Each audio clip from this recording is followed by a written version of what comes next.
Olá, meus amigos, meus consagrados, tudo bem com vocês? Sejam bem-vindos a mais um vídeo aqui do canal. E hoje eu vou abrir o meu baú para contar a história de um dos maiores gênios da arte. Ele que criou os personagens, os heróis mais legais. Hoje vou abrir o baú do Rick para contar a história do genial Stan Lee. Mas antes de eu contar essa história, não esqueça de se inscrever aqui no canal. É muito importante para o meu trabalho. Aproveito também para pedir aquele famoso like aí no vídeo, vai ajudar bastante. Agora vamos saber a história do Stan Lee?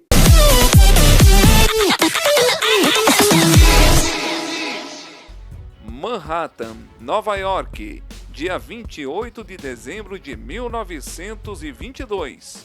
Foi nesse local que o casal de judeus Jack e Celia Lieber tiveram seu filho e futuro escritor Stanley Martin Lieber. A família do Stanley era bem humilde. O seu pai era alfaiate e a sua mãe era dona de casa. No ano de 1931, Stanley ganhou um irmão, seu nome Larry. Como eu disse aqui no vídeo, eles tiveram uma infância pobre. A sua família morou boa parte da infância e da adolescência em um quarto e sala no Bronx. Bronx era a periferia de Nova York. Ele e seu irmão dividiam um quarto do apartamento, enquanto seus pais dormiam no sofá-cama lá na sala. Um dos passatempos prediletos do pequeno Stanley era ler. Com a leitura ele podia viajar para onde o bolso de seus pais não podiam ir. O hábito de ler tornou Stanley um ótimo escritor. E seu sonho era ter um dia um livro de romance publicado. Durante a sua adolescência, Stan Lee estudou em DeWitt Clinton High School, também localizado no bairro do Bronx. Lee era ótimo aluno, principalmente tirando notas altas em redação e escrita. Com 16 anos, ele já se formou e trabalhou escrevendo obituários em jornais e entregando sanduíches para escritórios no Rockefeller Center. Além dele trabalhar como office boy numa fábrica manufatureira. E também foi lanterninha do Teatro Rivoli na Broadway. Stan Lee tinha um tio chamado Rob Solomon.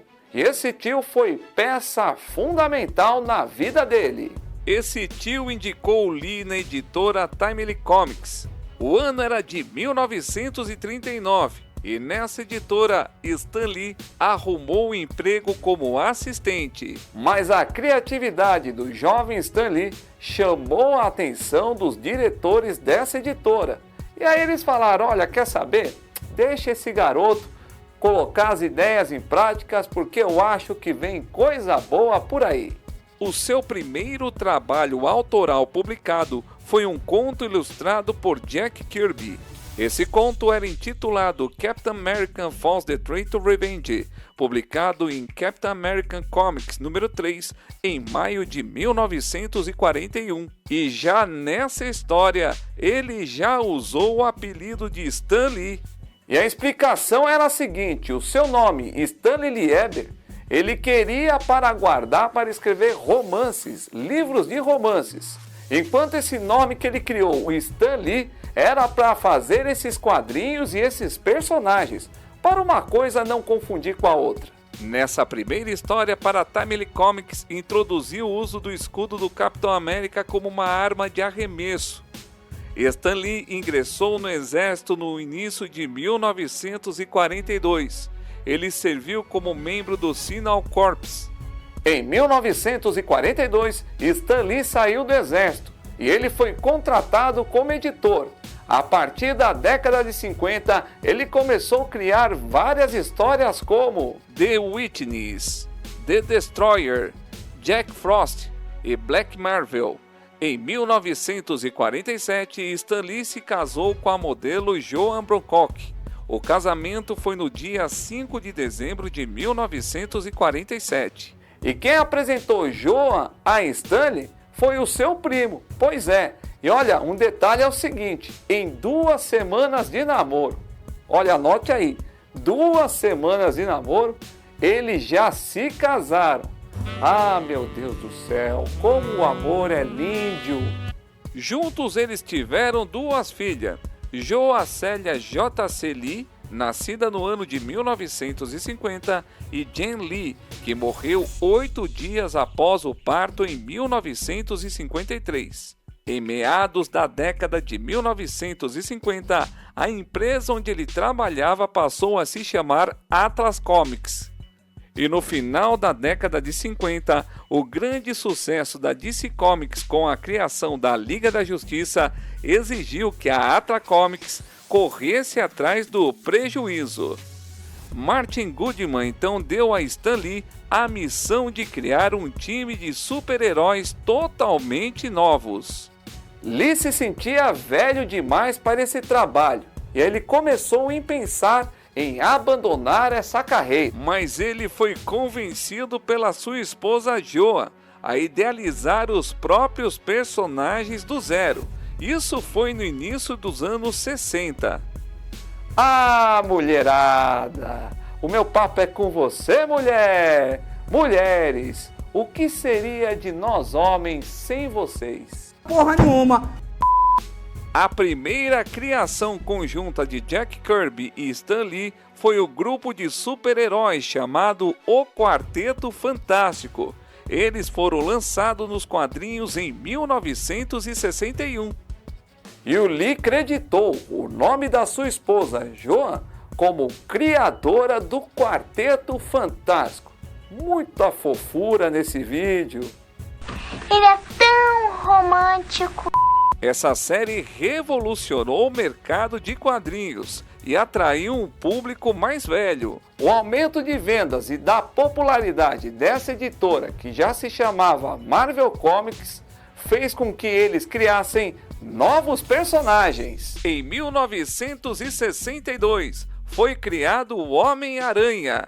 Essa criação de Stan Lee e Steven Ditko. Ao longo da década de 60, em parceria com Jack Kirby e Steven Ditko, Lee criou outros personagens icônicos, uma galeria de heróis humanos como, por exemplo, o Hulk de 1962, o Homem de Ferro de 1963 e os Vingadores também em 1963. Ainda nesse mesmo ano de 63, ele lançou os X-Men, uma equipe de mutantes que eram marginalizados e hostilizados pelos humanos.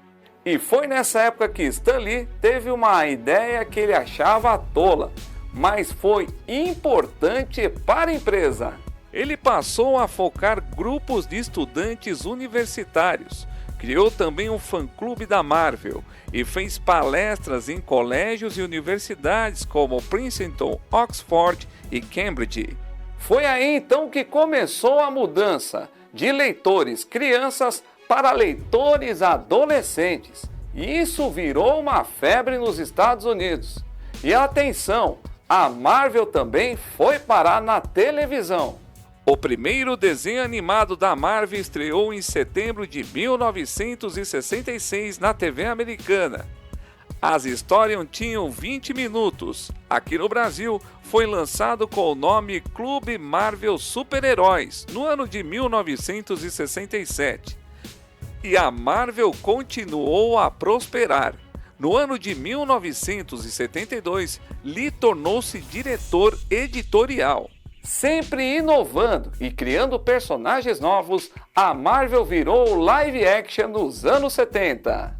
Em 1977, a CBS lançou O Incrível Hulk. O seriado durou 5 temporadas, do ano de 77 até 1982, e foi um grande sucesso naquela época. Em 1979, o canal lançou Capitão América, que é considerado um dos piores filmes de super-heróis já feito. Mesmo trazendo diversos elementos dos quadrinhos, a história do filme não convence. E aí, você concorda? Comenta aqui embaixo.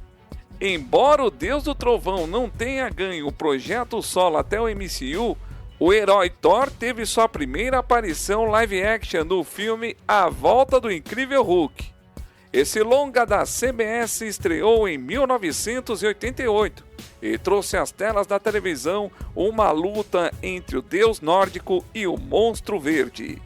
Teve também o Homem-Aranha de 1977. Esse foi um longa criado para introduzir o personagem antes de sua série, e o projeto do seriado seguiu em frente.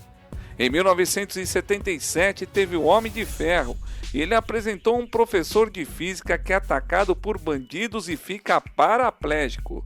Então ele decide criar uma armadura de aço para conseguir se movimentar novamente e combater os vilões.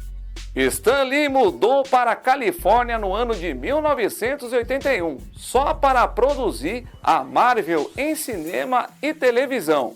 Ele foi produtor executivo e fez aparições e adaptações de filmes da Marvel e outros filmes. Tá vendo? Uma pessoa pode fazer uma grande diferença. É o que eu acho. Ocasionalmente retornava aos quadrinhos, escrevendo com vários projetos, como por exemplo o Surfista Prateado, incluindo uma história de 1982. Stan Lee se afastou dos seus deveres regulamentares da Marvel nos anos 90, mas o grande detalhe é que ele continuou recebendo um salário anual de, atenção, $1 milhão anual. Tudo porque ele se tornou presidente emérito da empresa. Em 1998, ele e Peter Paul começaram um novo estúdio de criação, produção e marketing de super-heróis, a Stan Lee Media. No ano 2000 é lançado pela Fox o filme X-Men e se torna um grande sucesso de bilheteria. E no ano de 2002 veio o Homem-Aranha, lançado pela Sony. Nesse mesmo ano, Stan Lee processou a Marvel. Ele alegou que a empresa não estava pagando sua parte dos lucros dos filmes que ele co-criou. Mas ele e a Marvel chegaram num acordo e a bandeira branca foi levantada. A paz reinava entre ambas as partes. No ano de 2008, ele foi premiado com a American National Medal of the Arts por sua contribuição na produção de quadrinhos. Em 2011, ele ganhou uma estrela na Calçada da Fama em Los Angeles, Califórnia. No dia 6 de julho de 2017, uma tristeza tomou conta da vida e do coração de Stan Lee. Joan Lee, esposa de Stan Lee, morreu aos 93 anos de idade, após um acidente vascular cerebral. Ela tinha 70 anos de casado com Stan Lee. Claro, ele sentiu muito esse impacto. De acordo com o site The Hollywood Reporter, especializado em furos da vida de famosos, após a morte da esposa, o rei dos quadrinhos provavelmente estava sofrendo maus tratos em sua própria casa. De acordo com eles, Keia Morgan, o responsável por cuidar dos negócios de Stan Lee, não cuidava tão bem assim do empresário. Basicamente, ele foi acusado de roubo. E também ele proibiu Stan Lee de ver os seus amigos. Além disso, ele forçou, digamos assim, o Stan Lee a assinar alguns documentos que nem ele estava sabendo que estava assinando. Olha que safadeza! A partir de 2018, Stan Lee começou a lutar contra uma forte pneumonia. Inclusive, por ele estar assim numa idade avançada, a doença também preocupava cada vez mais. Stan Lee morreu no dia 12 de novembro de 2018. Ele tinha 95 anos de idade. Ele faleceu no Cedars-Sinai Medical Center em Los Angeles. Ele teve paradas cardíacas e respiratórias também. Stan Lee deixou um legado incrível para a arte dos quadrinhos e seus personagens. Os heróis da Marvel lotam salas de cinema do mundo todo, sendo um sucesso atrás do outro. E por essa contribuição à arte, o canal Rick Colavito agradece ao Stan Lee por nos proporcionar muitos momentos, seja como leitor, como nas telonas do cinema. Muito obrigado, Stan Lee! Agende uma aula experimental gratuita na melhor escola de música da Zona Norte de São Paulo. A Rádio Café Music é a melhor escola de música para você. Isso porque a metodologia própria de ensino garante a rádio como escola referência na formação de cantores, músicos e instrumentistas há 20 anos. Com uma estrutura completa, na Rádio Café Music o aluno aprende de verdade em seus mais variados cursos, como canto, violão, guitarra, baixo, ukulele, cavaquinho, teclado, piano, bateria, musicalização infantil e teoria musical. Com o método de ensino presencial ou EAD, você pode estudar música em uma de nossas unidades, no conforto de sua casa ou onde você estiver. Explore o seu talento e venha fazer uma aula experimental em uma de nossas unidades. Rádio Café Music, alcançando notas e sonhos. E semana que vem, tô de volta com mais nostalgia aqui no canal. Tchau!